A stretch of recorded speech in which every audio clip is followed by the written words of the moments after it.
درود به همه. امروز میخوایم 10 فیلم برتر مسافرت در زمان رو با یک معرفی سرشار از شوخی، کلیشه ها و طنز به شما ارائه بدیم. قبل از هر چیز حتما کانال ما رو سابسکرایب کنید و زنگ اعلان رو هم بزنید تا هیچ ویدئوی بعدی رو از دست ندید.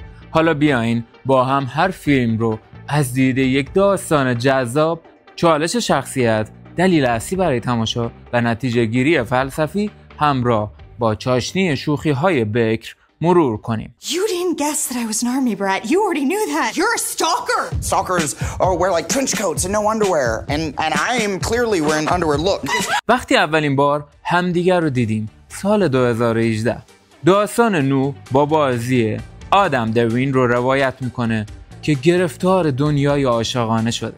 وقتی که عاشق آوری با بازی الکساندرا داداریو میشه، بعد از جشن 1 سالگیشون ناگهان این دختر بچه رویایی ناپدید میشه. اما 3 سال بعد فرصت طلایی پیش میاد تا با ماشین زمان شب سرنوشت سازش رو بارها تکرار کنه تا بالاخره همه چیز درست بشه. چالش شخصیت: نوح باید با خطاهای گذشته مبارزه کنه و سعی کنه راز ناپدید شدن آوری رو حل کنه، در حالی که خودشو به عنوان یک دنبال کننده و اشاره به این که دنبال کننده ها همیشه کت بارانی می پوشند و لباس زیر رو فراموش می کنند معرفی میکنه و ما اون رو اینطوری میشناسیم.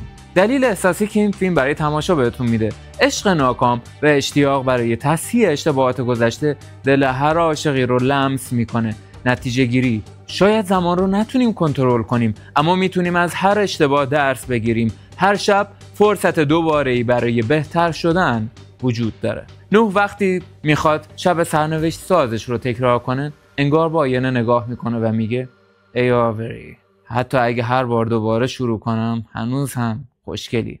میدونید نوح تو این فیلم باید قبل از هر بار رفتن به قرار و گذشته یک سلفی میگرفت و از خودش این رو میپرسید آیا امروز قیافم عاشقانه است یا نه؟ چون اگه عاشقانه نباشه انگار نمیشه مخشو بزنیم.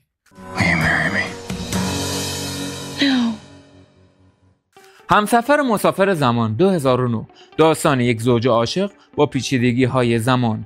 هنری با بازی اریک بانا که از کودکی با اسرار زمان درآمیخته، زندگی عاشقانش با کلر با بازی ریچل مک آدامز پر از جدایی ها و دیدارهای غیر منتظر است. حفظ رابطه در مواجهه با زمانبندی های نامتعارف و جدا شدن های مکرر.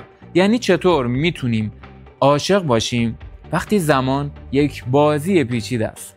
دلیل اساسی که این فیلم برای تماشا بهتون میده: داستانی تاثیرگذار درباره عشق، از دست دادن با امید به بازگشت دوباره. افراد عاشق نمیتونن این حس زیبا رو نادیده بگیرن. میدونید فیلم یک نتیجه بهتون میده در انتها: عشق واقعی از محدودیت های زمانی فراتره. حتی زمان هم نمیتونه عشق رو مهار کنه. و میدونید هنری تو این فیلم با اون مدل موی همیشه یک کمی وحشی و نگاه جدیش انگار میگه وقتی زمان جلو میره من همواره در حال مرور یک فیلم قدیمی با فیلتر دهه 80 هستم. شاید کلر هر بار که هنری رو میبینه با خودش فکر میکنه این مدل مو رو کی بروز کرده.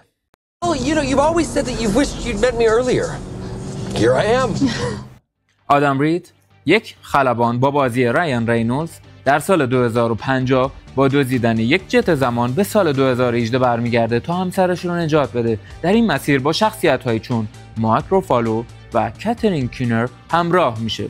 میدونید عبور از مرز زمان با استفاده از فناوری پیشرفته یک سری چالش‌ها داره. اینکه باید با مشکلات انسانی و عاطفی روبرو بشی. یعنی چه بخوای زمان رو مهار کنی، فناوری هم باید به مشکل میخوره و بهت میخنده چون کار سختیه.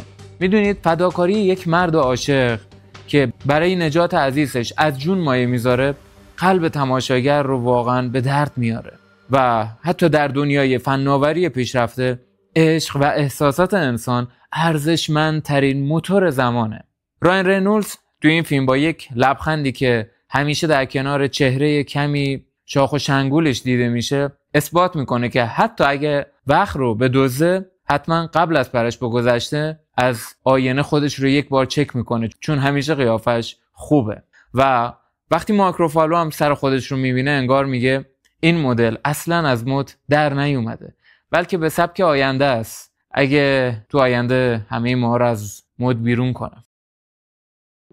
Ladies and gentlemen, do you realize where your country comes from? 12 میمون فیلمی با کارگردانی تیری گیلیام که داستان کول با بازی بروس ویلیس رو روایت میکنه. مردی که از سال 2035 به گذشته فرستاده میشه تا منبع ویروسی مرگبار رو کشف کنه. در این راه دکتر کاترین رایلی با بازی مدلین ستو که نقش کلیدی در حل معما رو داره با اون همراه میشه. کول باید در میانه زمان بین گذشته و آینده سرگردان بشه و از نابودی بشر جلوگیری کنه، یعنی چالش نجات دنیا با چالش بی‌تفاوتی زمان و حس اضطراب و امید برای نجات بشریت همراه با ماجراجویی‌های غیر قابل پیش بینی شما رو در این فیلم به وجد میاره.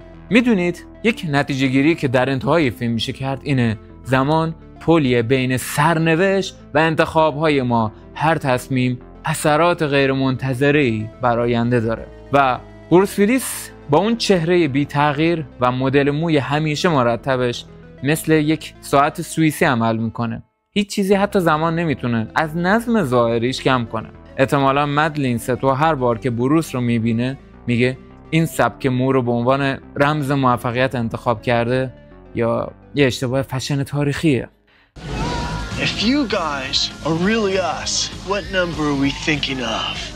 69, dudes! بیل اند تدز اکسلنت ادونچر. دو دوست تنبل به نامهای تد با بازی الکس وینتر و بیل با بازی کیانو ریوز مجبور میشن به گذشته برگردن تا امتحان تاریخ دبیرستان رو پشت سر بگذارن. در این سفر عجیب با چهره‌های تاریخی معروف هم همراه میشن. به جای درس خوندن باید با تاریخ بازی کنن. این دوستان باید ثابت کنن که حتی با کمترین تلاش زمان رو به نفع خودشون تبدیل کنن. داستان پر از خنده و ماجراجوییه که نشون میده دوستان واقعی در هر زمانی با هم هستن. زندگی و نتیجه گیری که میشه از این فیلم کرد اینه: زندگی یک ماجرای عجیب و غریبه. گاهی برای پیشرفت باید از قواعد تاریخ سرپیچی کرد و کیانو ریوز همیشه با چهره ساکت و جذابش ثابت میکنه که حتی وقتی دو تا دوست تنبل توی گذشته باش همراهن هیچ چیز نمیتونه از جذابیت طبیعیش کم کنه. شاید تد هر بار از کیانو میپرسه با این صورت آفتابی مطمئنی ماشین زمانت شارژ کافی داره؟ Ladies, stay back! Don't go near the mailbox! Idiots! I mean it, woman, get the hell back! I'll save you, lady! افکت بترفلای 2004. خلاصه داستان: اشتن کاتچر در نقش ایوان تریبورن پس از تجربه خاموشی‌های کودکی متوجه میشه که میتونه به گذشته برگرده و رویدادها رو تغییر بده، اما هر تغییر کوچکی پیامدهای بزرگ و غیر منتظری به دنبال داره. ایوان باید یاد بگیره که حتی کوچکترین تغییرات میتونن زنجیره‌ای از فاجعه ها رو ایجاد کنن، یعنی مثل لمس دکمه‌ای که فراموش میکنی بعداً اون رو فشار ندادی. در این فیلم شما حس ناامیدی، امید و عذاب وجدان در یک داستان پر از پیچ و تاب باعث میشه که شما تو فکر برو برید و این احساسات رو دارید: حس ناامیدی، امید و عذاب وجدان و نتیجه گیری که شما دارید. هر عملی حتی به ظاهر بی اهمیت میتونه آینده رو دگرگون کنه، پس بهتره با دقت قدم برداریم.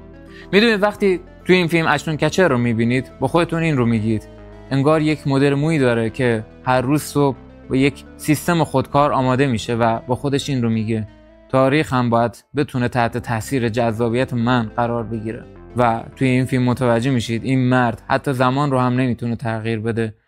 Hemingway? You like my book?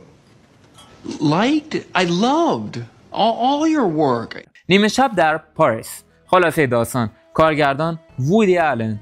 داستان گیل با بازی اوون ویلسون نویسنده هالیوودی رو روایت میکنه که همراه با نامزدش با بازی ریچل مک آدامز به پاریس سفر میکنه و متوجه میشه که قادر به دهه 1920 برگرده. گیل باید بین جذابیت‌های دنیای مدرن و رونق خاطرات و هنر گذشته انتخاب کنه. یعنی چطور میشه در کنار قهوه و پاریس زمان رو هم مدیریت کرد. حسی که از این فیلم میگیرید یک حس نوستالژی و رمانتیسم پاریسیه که قلب هر آدمی رو به تپش میندازه.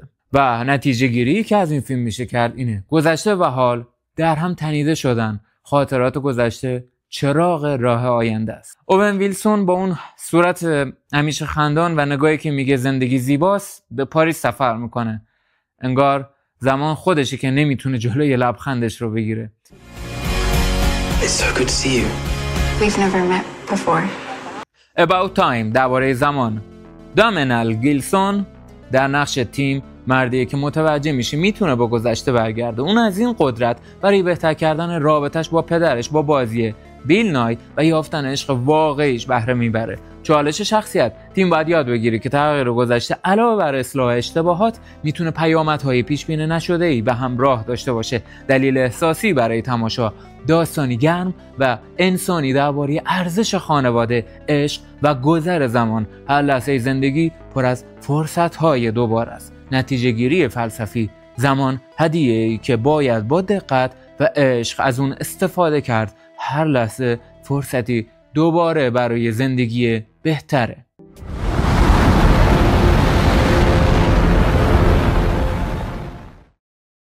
I'm coming back. اینترستلر.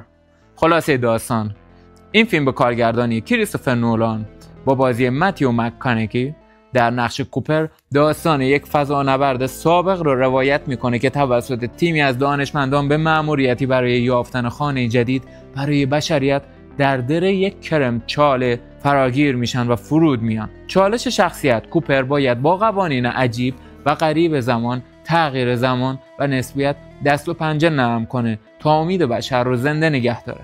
دلیل احساسی برای تماشا: ترکیبی از عشق، فداکاری و جستجو معنای زندگی در دنیایی پر از ناشناخته‌ها. تماشای این فیلم شما رو به عمق هستی میبره.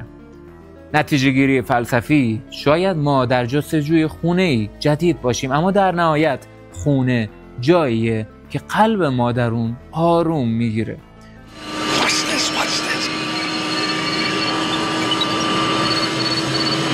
شاهکار زمانگردی به کارگردانی روبرت زمیکس و با بازی مایکل جی فاکس در نقش مارتین مکفلای داستان مردی رو روایت میکنه که به طور تصادفی به سال 1955 سفر میکنه. اون باید اطمینان حاصل کنه که پدر و مادرش عاشق بشن وگرنه خود اون از بین خواهد رفت. چالش شخصیت: مارتی باید با موانع تاریخی و شخصیت‌های زشت و بزهکار مانند بریف تانن با بازی تاماس اف ویلسون روبرو بشه، در حالی که با کمک دوک براون با بازی کریستوفر لوید تلاش میکنه به زمان و حال برگرده. دلیل اساسی برای تماشا: ترکیبی از هیجان، خنده و دلهره. داستانی که نشون میده چگونه هر تصمیم کوچیک میتونه سرنوشت ما رو تغییر بده. نتیجه گیری که از این فیلم میشه کرد: گذشته و حال و آینده به هم گره خوردن. هر لحظه انتخابیه که مسیر زندگی رو رقم میزنه. جنبندی نهایی: آیا شما هم با این لیست موافقید؟ کدوم فیلم های سفر در زمان براتون خاطر انگیز و پر از چالش بوده؟ نظرتون رو در قسمت کامنت ها بنویسید. در پایان فراموش نکنید که زندگی مثل یک سفر در زمان پر از لحظات غیر منتظره، چالش ها و فرصت هایی برای یادگیری از اشتباهات. ممنون از اینکه تا اینجا همراه ما بودید. تا ویدئوی بعدی بدرود و همیشه با لبخند به زمان نگاه کنید. خدا نگهدار.